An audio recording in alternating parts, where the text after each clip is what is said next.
Hai viewers, pemirsa ITV Channel. Saya Ahmad Sanusi dan kali ini kita akan membahas iPhone 4S, yaitu ponsel besutan Apple generasi kelima. Untuk itu bukan salah Anda atau bukan salah kami juga kalau menduga-duga bahwa tahun ini akan keluar iPhone 5, tapi nyatanya iPhone 4S. Sebenarnya itu terjadi juga di produk-produk sebelumnya, yaitu ketika iPhone 3G keluar, maka penggantinya bukan iPhone 4 langsung, tetapi ada jeda 1 tahun, yaitu iPhone 3GS waktu itu. Lalu apakah iPhone 4S kali ini tidak sesuai dengan harapan para penggemar iPhone yang menantikan iPhone 5? Saya pikir tidak, karena iPhone 4S membawa banyak pembaharuan. Salah satunya adalah voice recognition yang dibangga-banggakan yang bernama Siri, dan juga chipset dual prosesor berkecepatan 1 GHz. Itu merupakan sesuatu yang dibutuhkan oleh pemilik iPhone 4 ketika mereka sudah berhadapan dengan game-game yang bergrafis berat. Dimulai dari desain, sama sekali tidak ada perubahan antara iPhone 4 dengan iPhone 4S. Anda akan melihat benar-benar desain yang sama, baik di sisi dimensi maupun penggunaan hardware-nya. Jadi dengan kata lain, secara kasat mata antara iPhone 4 dengan iPhone 4S sama sekali tidak mengalami perubahan. Hanya ada perbedaan sedikit di sisi bobot, tapi mungkin hanya timbangan kue Anda saja yang bisa membedakannya. Kalau tangan kita sepertinya sama sekali tidak ada perbedaan dengan iPhone 4S. Maksud saya dengan iPhone 4.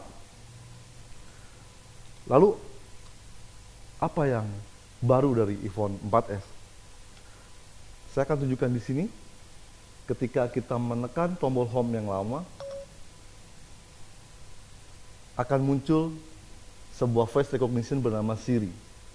Mungkin Anda perlu tahu bahwa Siri adalah voice recognition baru yang dikembangkan oleh Apple. Dia akan berbeda dengan voice recognition ponsel-ponsel lain. Bedanya begini, apabila voice recognition ponsel-ponsel lain, kita harus belajar kata-kata apa yang bisa dipahami oleh ponsel, maka Siri kebalikannya. Dengan Siri, kita bisa mengatakan apa saja, dan Siri yang akan belajar mengenali kata-kata apa yang kita keluarkan. Hal ini dimungkinkan karena Siri terhubung dengan server.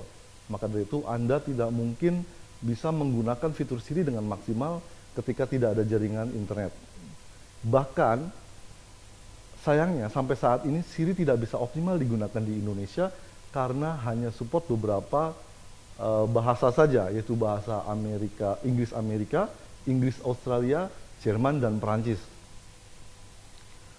Untuk Anda yang mungkin pelafalan Inggrisnya sudah ke Amerikaan, mungkin bisa menggunakannya dengan baik untuk beberapa aplikasi yang tidak berkaitan dengan peta dan informasi-informasi lokasi.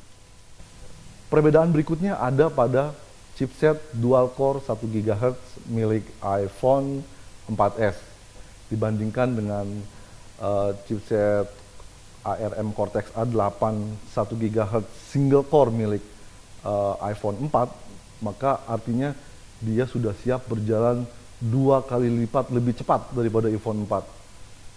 Beberapa pengembang mampu menggunakannya dengan baik, yaitu dengan menciptakan game-game dengan dukungan grafis yang lebih tinggi dari yang biasanya di iPhone 4, seperti Infinite Blade 2 dengan engine Unreal 3.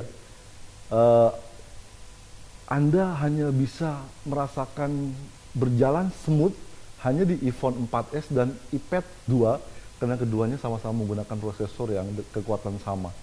Selebihnya iPhone 4S mengandalkan fitur-fitur dari iOS 5 yang mungkin sudah bisa diinstal di iPhone 3GS, iPod 4G, dan iPhone 4. Artinya fitur-fitur yang baru yang mungkin Anda temukan di iPhone 4S bisa dipindahkan ke iPhone 4 dan perangkat-perangkat tadi yang saya sebutkan.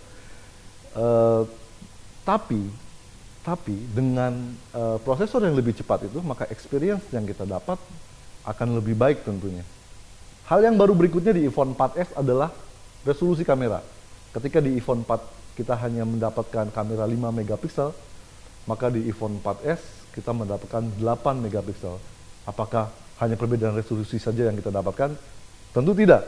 Seperti yang diketahui, iOS 5, pembaharuan iOS 5 membuat sejumlah perbaikan di sisi kamera. Pertama yaitu sekarang bisa memfungsikan tombol volume plus atau volume up menjadi shutter kamera sehingga tidak mengandalkan layar. Itu pertama. Kedua, dia memunculkan efek grid pada kamera sehingga kita bisa meletakkan objek-objek di titik fokus tertentu. Lalu ada juga fitur editing langsung tanpa menggunakan aplikasi-aplikasi tambahan. Itu sudah bisa kita dapatkan dari updatean ke iOS 5. Tapi dengan kamera yang dimiliki iPhone 4S itu bahkan jauh lebih baik. Kenapa? Karena kamera iPhone 4S disinyalir membawa lensa yang lebih baik sehingga bisa bekerja optimal di daerah atau di ruangan yang intensitas cahayanya rendah. Sama seperti ponsel-ponsel dengan dual core lain, baik Android maupun katakanlah ponsel-ponsel OS lain, iPhone 4S juga memiliki kemampuan untuk merekam video hingga kapasitas, hingga resolusi Full HD yaitu 1080p dengan kecepatan 30 frame per second. Ketika kita cobakan, kecepatan itu tercapai, tapi akan mengalami penurunan sekitar hingga 26 frame per second ketika ada perubahan cahaya. Dan itu menurut kami adalah hal yang bisa dimaklumi. Untuk ukuran iPhone dengan sejumlah aplikasi yang siap melahap hasil rekaman kita dan hasil foto kita, maka kemampuan merekam seperti itu untuk 2011 menjelang 2012 ini merupakan yang terbaik di kelasnya. Selebihnya Anda akan mendapatkan fitur-fitur yang sama dengan iPhone lain, terutama iPhone 4 karena lebih dekat. Semisal dukungan aplikasi yang bisa dibilang paling banyak dan paling aktif di sistem operasi ponsel. Anda juga dengan akun Apple tertentu juga bisa mendownload musik dengan stok yang sangat luas. Bahkan kita bisa mendapatkan artis-artis Indonesia di dalam iTunes Store dan sebagainya ada di sini. Sekarang pertanyaan terakhir, apabila kita sudah mempunyai iPhone 4, apakah kita harus membeli iPhone 4S? Jawabannya ada dua. Jika Anda membutuhkan iPhone yang lebih cepat untuk bermain game yang lebih hebat atau untuk mendapatkan hasil foto yang lebih baik dan video mungkin yang lebih bisa ditonton, maka ya sepertinya Anda harus ganti. Tetapi jika apa yang bisa dilakukan iPhone 4 sekarang tidak membuat Anda kesal dan tidak membuat Anda berpikir untuk mengganti ponsel, saya rasa tunggu saja iPhone 4S ini turun harga, atau kita tunggu yang support dengan jaringan 4G LTE yang kabarnya tengah dikembangkan oleh Apple. Terima kasih, itu saja dari saya. Saya Ahmad Sanusi dan Anda menonton eTV Channel.